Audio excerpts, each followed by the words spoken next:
Cristianos ejemplares. Con esto vamos a culminar entonces lo que veníamos hablando hace algunos domingos atrás, basado en el libro de Hechos, capítulo 11, los versículos 19 al 30. Esta sería la segunda parte y final. Amados, no imiten lo malo, sino lo bueno. Es el consejo de un anciano venerable como Juan el apóstol, a un destacado creyente como Gallo. Esto lo encuentra en la tercera epístola de Juan en el capítulo 11. Porque Juan sabe que si perseveramos en imitar lo malo, nos ponemos en un peligro inminente, el peligro de extraviarnos. En su segunda epístola, Juan contrasta la verdad con el engaño y dice en el versículo 9: cualquiera que se extravía y no persevera en la doctrina de Cristo, no tiene a Dios. Ya vimos cómo estos creyentes que llegaron ahí a Antioquía, compartieron el Evangelio. Algunos lo hicieron solo a los judíos, pero otros fueron más allá, hablándole también a los griegos. Y contra todo pronóstico, esta empresa fructificó de tal manera que nos dice el versículo 21 del capítulo 11: gran número creyó y se convirtió al Señor. ¿Por qué? Lo vimos el domingo pasado. Porque la mano del Señor estaba con ellos. El antepasado. Estos creyentes anónimos, como Pedro y Juan en Hechos 4:20, imitaron la determinación y valentía apostólica. Ellos decían: porque no podemos dejar de decir lo que hemos visto y oído. No es inventar nada, es solamente contarle a otro lo que hemos visto y oído, las misericordias de las cuales hemos sido objeto. La noticia de este crecimiento, el crecimiento de este grupo en Antioquía, viajó a Jerusalén de la misma manera como antes se habían enterado de que Samaria había recibido la palabra de Dios, nos dice 8:14, y que los gentiles, esto es Cornelio, la familia de Cornelio y quienes le acompañaban, habían recibido la palabra de Dios, nos dice el capítulo 11, versículo 1. Por lo visto, los hermanos en Jerusalén necesitaron confirmar que estos nuevos creyentes iban por la misma senda. Y enviaron a Bernabé, nos dice el versículo 22, que fuese hasta Antioquía. Esta conducta de confirmar en la fe a los nuevos creyentes la encontramos luego en Bernabé y Pablo. Esta es una buena práctica y ellos la imitaron, aún en ocasiones cuando llevar a cabo esta acción ponía en peligro sus vidas. Por ejemplo, leemos en el capítulo 14 de Hechos, versículo 21, dice: y después de anunciar el Evangelio a aquella ciudad, ellos estaban en Derbe, si leemos el versículo 20, y de hacer muchos discípulos, ¿qué dice ahí? Volvieron a Listra, a Iconio y a Antioquía. Ya habían pasado por esos lugares, pero lo más increíble era que en Listra a Pablo lo habían apedreado y lo habían dejado por muerto. Sin embargo, hubieron quienes se convirtieron ahí en Listra, y es el deseo de Pablo que ahora dice: volvamos a Listra. Yo no sé si nosotros, puestos en una situación semejante, habríamos escogido volver al lugar donde nos apedrearon. Pablo lo hace. Luego, en el capítulo 15, versículo 36, dice: después de algunos días, Pablo dijo a Bernabé: volvamos a visitar a los hermanos en todas las ciudades en que hemos anunciado la palabra del Señor, para ver cómo están. ¿Se fijan? No solamente se detenían en un lugar y hablaban del Evangelio, sino que luego regresaban para ver cómo estaba fructificando, cómo estaba germinando esa semilla. Los apóstoles tenían esta costumbre de cerciorarse de que todo estaba bien con los nuevos creyentes, y ellos, Pablo y Bernabé, imitaron esta buena práctica. Veamos ahora lo que hace Bernabé un creyente maduro, y luego lo que hace junto a Pablo. Y aquí encontramos algo más que es digno de imitar. Versículo 23 del capítulo 11. Cuando llegó, vio la gracia de Dios, está hablando de Bernabé, y se regocijó y exhortó a todos a que con propósito de corazón permaneciesen fieles al Señor. Cuando el Evangelio llegó por primera vez a los gentiles, hubo sorpresa por parte de algunos de los creyentes judíos y fueron recibidos como hermanos. Pero fue necesario que Pedro les explicitara los pormenores de esa experiencia. Pedro tuvo que contar qué era lo que había pasado, cómo era que el Espíritu Santo había descendido ahora sobre gentiles. Pero eso fue en Cesarea, lo de Cornelio.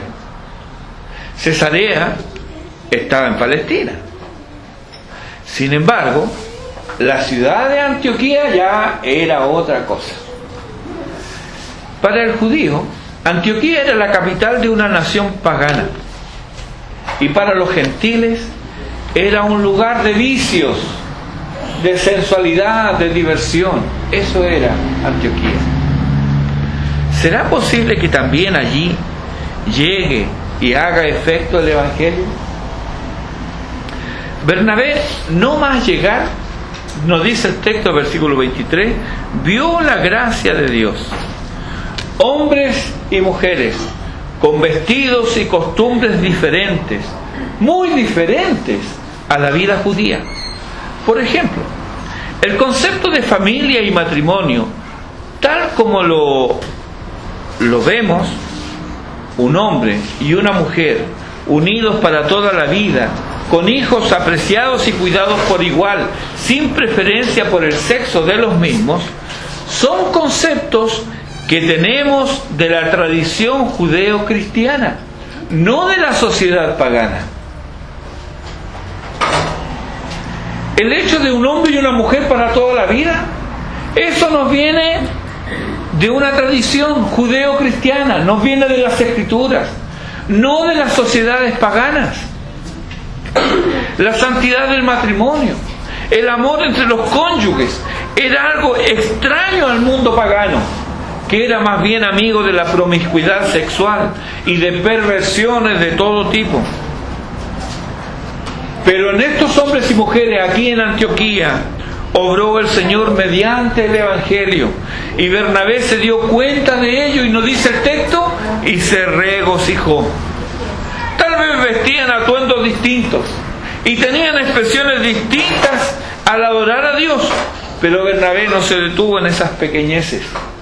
Él vio la gracia de Dios y se regocijó, porque Dios no crea cristianos idénticos ni uniformes. No, los hay cristianos efusivos, reservados, emocionales, temperamentales, racionales, pero si en ellos ha obrado la gracia de Dios, eso nos debe bastar. Son nuestros hermanos, eso es lo que importa. Acto seguido, Bernabé, luego de él alegrarse con esto, de ver cómo Dios había obrado en estos paganos, él los procede ahora a exhortar. No basta con ver solo el obrar de Dios y contentarse con ello. Eso está bien, pero no basta solo con ello. Hay que exhortar al nuevo creyente, hay que enseñar al nuevo creyente. Pero esta acción de exhortar y enseñar requiere, por parte del que exhorta y del que enseña, requiere madurez en el Señor. No hablo de peinar canas, aunque algo de eso debería ser. Exhortar es incitar a otra persona a hacer una cosa o a actuar de determinada manera mediante razones o ruegos. Quien exhorta normalmente es alguien que tiene derecho a hacerlo, ya sea por la posición que ocupa o por la madurez que tiene. De aquí se desprende la necesidad de que quien exhorta sea alguien maduro en la piedad, alguien conocedor de las Escrituras, pues sus exhortaciones deben ir por la misma senda que la voluntad de Dios para sus hijos. De igual manera ocurre con la amonestación o reprensión. No cualquiera puede hacerlo, pero sin embargo, hay un llamado general en la iglesia del Señor, exhortarnos y amonestarnos los unos a los otros. En Romanos capítulo 15, el versículo 14, Pablo nos da dos antecedentes necesarios, imprescindibles para poder hacer esto. Dice: pero estoy seguro de vosotros, hermanos míos, de que vosotros mismos estáis llenos de bondad, llenos de todo conocimiento, de tal manera que podéis amonestaros los unos a los otros.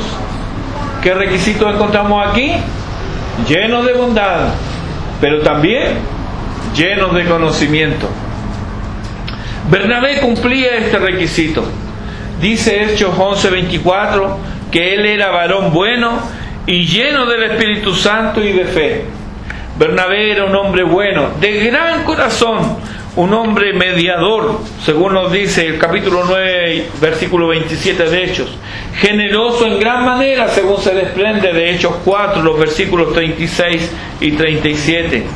Pero también era un hombre lleno del Espíritu Santo y de fe. Estos son los hombres y mujeres que necesita la iglesia hoy, que puedan exhortar bíblicamente y no de acuerdo a gustos y tradiciones denominacionales o regionales. Pablo le dice a Timoteo en su segunda epístola, capítulo 4, versículo 2, tal vez teniendo en mente a su amigo Bernabé, Pablo le dice a Timoteo que prediques la palabra, que instes a tiempo y fuera de tiempo, redarguye, reprende, exhorta con toda paciencia y doctrina. Bernabé exhorta a estos nuevos creyentes, versículo 23 de Hechos 11, a que con propósito de corazón permanecieran fieles. Esa es la exhortación que le hace Bernabé, que con propósito de corazón permaneciesen fieles. ¿A quién? ¿A la iglesia en Jerusalén? ¿A los apóstoles? ¿A las costumbres y maneras de los judíos de Palestina? No, les exhortó a ser fieles al Señor, a permanecer fieles a Él. ¿Cuál es el resultado? Versículo 24, y una gran multitud fue agregada al Señor. Notes, hermanos, que estos que son añadidos no se añaden a la iglesia, no se añaden a la congregación de Antioquía. Ellos son añadidos al Señor. Él, Cristo, es el sujeto y el objeto de toda predicación y evangelización. Él es la fuente y la meta de todo esfuerzo de evangelización verdadera. Dicho esto, ¿qué nos mueve a evangelizar? ¿Por qué y para qué? ¿Es Cristo preeminente en nuestros pensamientos y acciones?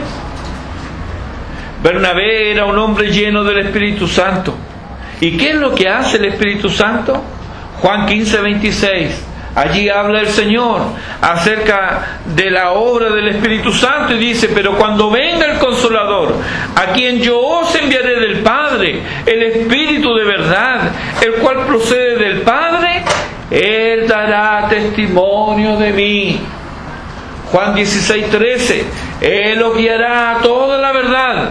Juan 16:14, Él me glorificará. Es palabra del Señor, Él mismo lo dijo. Esta era la obra que iba a hacer el Espíritu Santo. El Espíritu Santo da testimonio de Cristo. Él guía a Cristo porque Él es la verdad. Él glorifica a Cristo. Y todo aquel que es lleno del Espíritu Santo no puede menos que hacer esto. Pero por muy dotado y lleno de dones que fuera Bernabé, se dio cuenta que necesitaba ayuda y sabía dónde encontrarla. Así que hizo un viaje de entre 7 y 10 días para encontrar a Saulo y luego de hablar con él traerlo de vuelta a Antioquía. Otros 7 a 10 días. Versículo 26: y se congregaron allí todo un año con la iglesia y enseñaron a mucha gente. Aquí está lo que todo creyente maduro hace con los nuevos creyentes. No solo los exhorta, también les enseña. Recordemos de paso que este es el llamado del Señor en Mateo 28, versículos 19 y 20, donde bautizar entra en la esfera de la exhortación, pero luego el versículo 20 dice: enseñándoles que guarden todas las cosas que os he mandado. Bernabé y Saulo fueron obedientes a este mandato. Bernabé reconoció los dones de maestro que tenía Pablo y no dudó en pedir su ayuda. Debemos recordar que Bernabé fue enviado a Antioquía por la iglesia en Jerusalén. Pablo no. Pablo no fue enviado por la iglesia en Jerusalén. Lo fue a buscar Bernabé. Él estaba en Tarso, pero Bernabé no dudó en compartir el liderazgo con este hombre de Dios. No hubo lugar a titubeos o dudas por celos carnales. Era la obra del Señor, no la obra de Bernabé. Y Pablo, también Bernabé, ellos ministraban al Señor, nos dice el capítulo 13, versículo 2. Aquí también tenemos actitudes para imitar, porque a menudo el liderazgo es solitario y lleno de obstáculos, pero cuando se tiene presente que es al Señor al que se ministra, que las ovejas son del Señor, que se añaden al Señor y que la obra es del Señor, ¿cuál es entonces nuestro lugar? Solo somos llamados a servir. Ese es nuestro llamado y privilegio. Finalmente, veamos una última cosa a la que Lucas nos llama a considerar. Ya nos ha mostrado la evangelización de estos creyentes anónimos, cómo lo llevaron a cabo, y cómo los creyentes maduros exhortan y enseñan a los nuevos creyentes. Ahora nos muestra el fruto de esa evangelización, el resultado de la exhortación y la consecuencia de la enseñanza. En este caso, apunta a la generosidad. Dios les había anticipado las dificultades económicas por las que atravesaría una vasta región, la cual ocurrió en tiempos del emperador Claudio. Esto pasó entre los años 41 al 54. Fue cuando gobernó este César, y en algún momento durante este periodo de 13 años hubo sequía y hambre.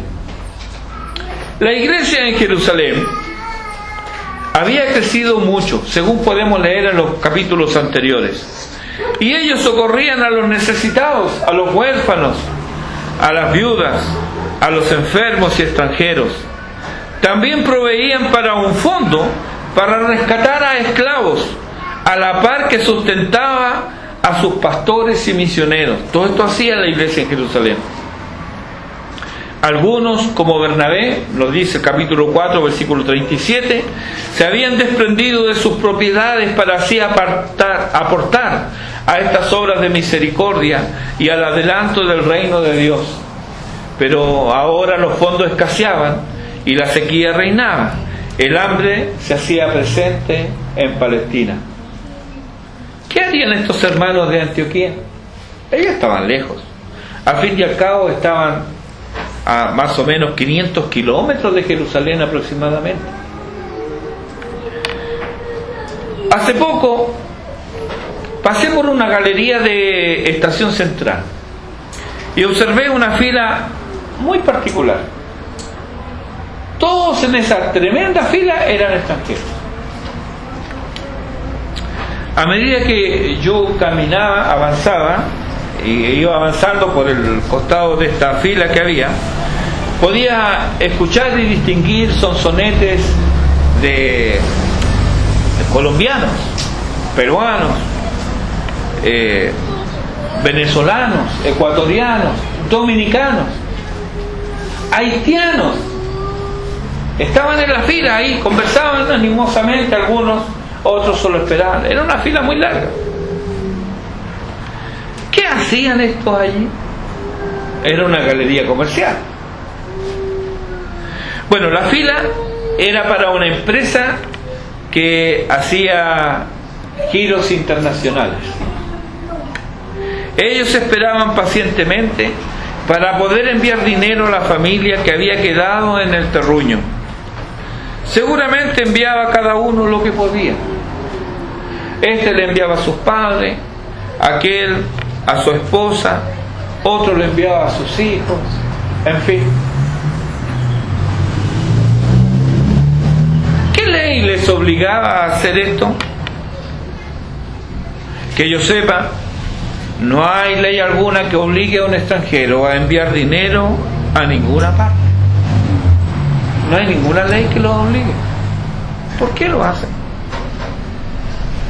¿Por qué destinan parte de sus ingresos? Y muchos de ellos, hermanos, tienen el sueldo mínimo. Pero ¿cómo que ellos apartan de sus ingresos para girarlos al exterior? ¿Por qué no, si les ha costado tanto ganar ese dinero, por qué no lo disfrutan ellos en este país?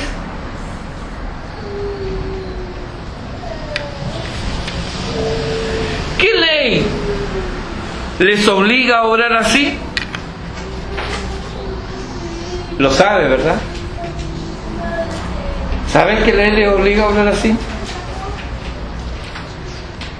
La ley del amor. Porque cuando amas, das generosamente. Todo padre lo sabe. No conozco a ninguno que lleve una cuenta pormenorizada de los gastos incurridos en el bienestar de sus hijos. Y si esto es normal, es esperable, es correcto en los afectos que pertenecen a esta vida, ¿será menos, hermanos, cuando hablamos de la familia de Dios? ¿Podemos acaso cerrar los ojos a las necesidades de los hermanos, a las necesidades de la Grey, a las necesidades de los hijos de Dios? Uno de los efectos inmediatos del descenso del Espíritu Santo sobre la iglesia fue la generosidad. Ya hemos hablado de esto. La ausencia del egoísmo. Recordemos nuevamente Hechos capítulo 2, versículos 44 al 47. Y observamos allí el clima de unidad, de generosidad, de falta de egoísmo, de alegría, sencillez y alabanza constante. ¿Qué grupo ese? ¿Cómo vibraba? Usted los podía ver de lejos, podía escuchar de ellos, pero una vez que estaba con ellos ya no quería irse de ese grupo. Porque donde no hay egoísmo, hermano, eso es atrayente, ¿o no? Quiere estar con una persona así, porque esa persona normalmente también es una persona alegre. No solo es generosa, también es alegre, es positiva, no se detiene en pequeñeces. Pero estas actitudes que vemos aquí en este primer grupo que se reúne como iglesia en Hechos capítulo 2, también se repiten en los verdaderos convertidos, puesto que reciben el mismo Espíritu Santo. No es un espíritu distinto. No importa el trasfondo cultural o étnico, porque Dios es el mismo y no cambia. Y al darse cuenta de la necesidad, basta una pequeña exhortación, una enseñanza bíblica de cuál es la voluntad de Dios con respecto a nuestras finanzas, para que el nuevo creyente obedezca con alegría y gratitud. Veamos cómo se desarrolla esto. Hechos 11, versículos 29 y 30. Entonces los discípulos, cada uno conforme a lo que tenía, determinaron enviar socorro a los hermanos que habitaban en Judea, lo cual en efecto hicieron, enviándolo a los ancianos por mano de Bernabé y de Saulo. Puedo entender que los impíos sean egoístas, pero ¿un creyente? Primera de Juan capítulo 3, versículo 17 dice: pero el que tiene bienes de este mundo y ve a su hermano tener necesidad y cierra contra él su corazón, ¿cómo mora el amor de Dios en él? Está perplejo Juan ante esto. ¿Cómo? Salía de mi casa en cierta oportunidad para ir a ver a mi esposa que estaba en el hospital. Hacía poco ella había dado a luz, pero luego apareció una apendicitis y tuvieron que operarla. Y mi hija menor tenía días, semanas, y tenía que llevarla al hospital a amamantar. Y yo salía para el hospital, una hermana de la iglesia me ve y me dice, dígale a su esposa que estamos orando por ella, que la amamos mucho. Bueno, yo le agradecí sus palabras, obviamente, y continué mi camino al hospital. Teníamos ya entonces 3 hijos y el bebé, o sea, 4. Imagínense una casa con un hombre solo con 4 hijos.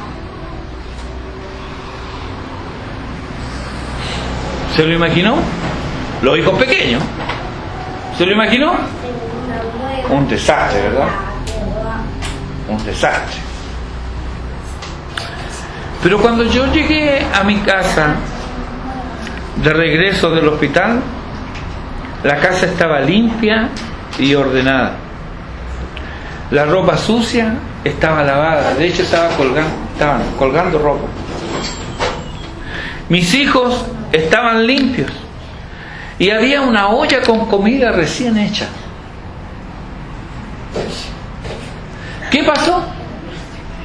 Otra hermana, la hermana Norita y su hija, habían ido a mi hogar en mi ausencia e hicieron todo esto.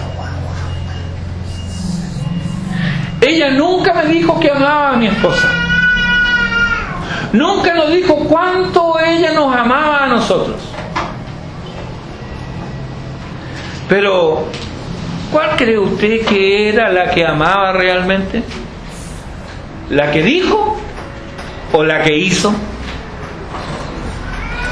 ¿Cuál cree usted? La que hizo.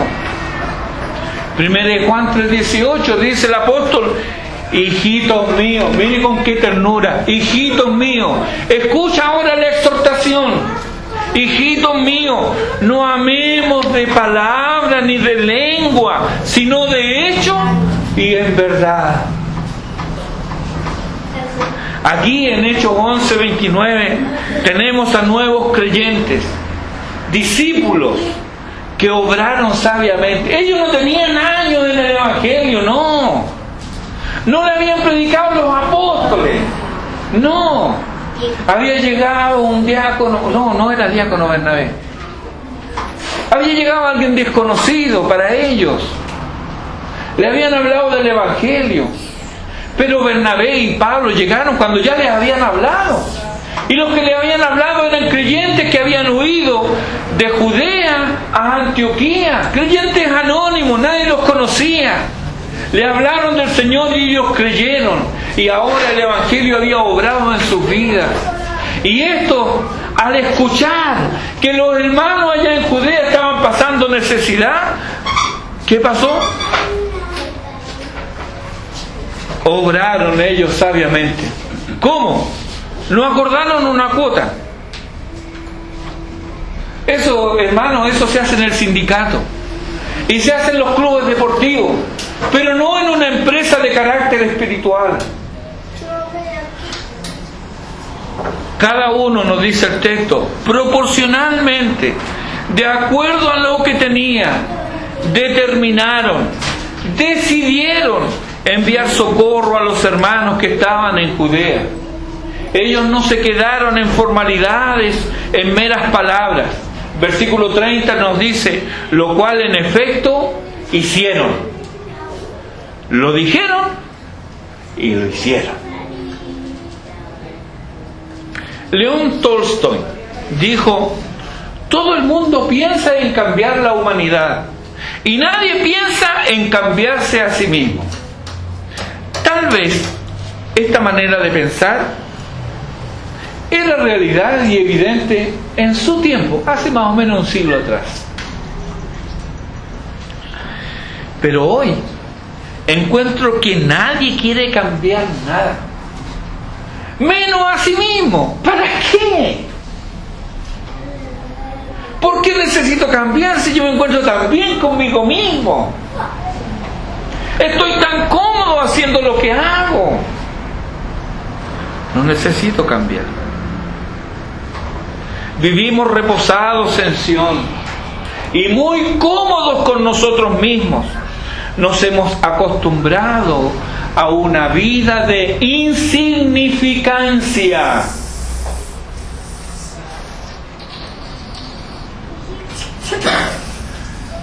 Hermano, ¿es esto cristianismo?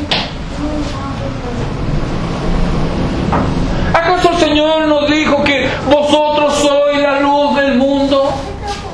¿Acaso la luz es insignificante? ¿No es necesaria en la oscuridad de la noche para advertir del peligro?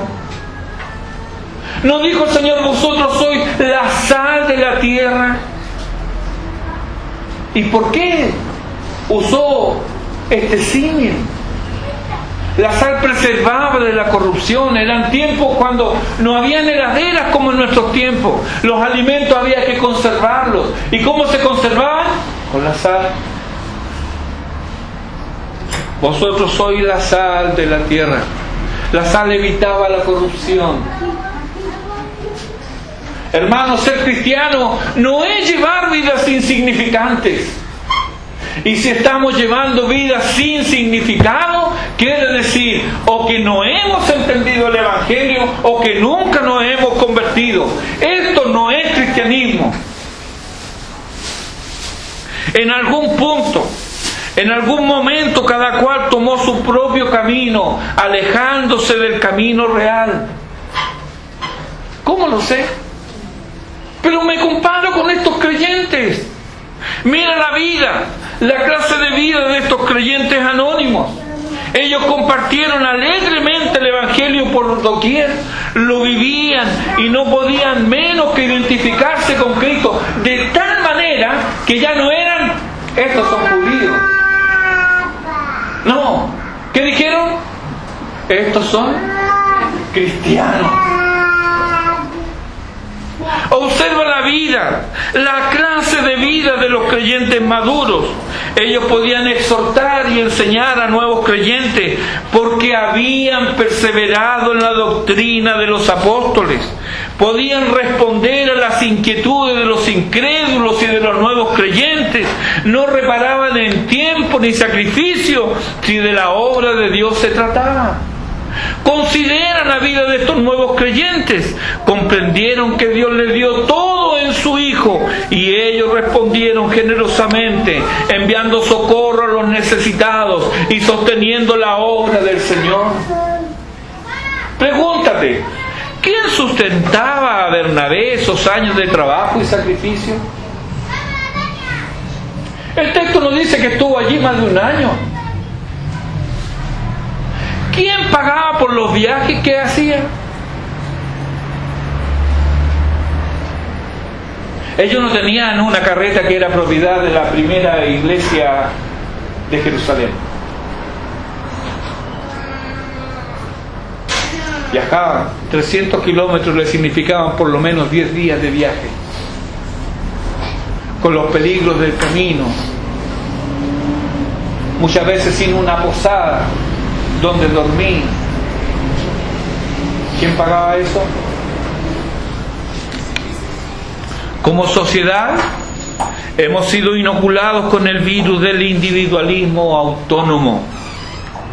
Yo decido lo que hago, cuándo lo hago, si es que lo hago y cómo lo hago. No me vengan a decir a mí lo que tengo que hacer.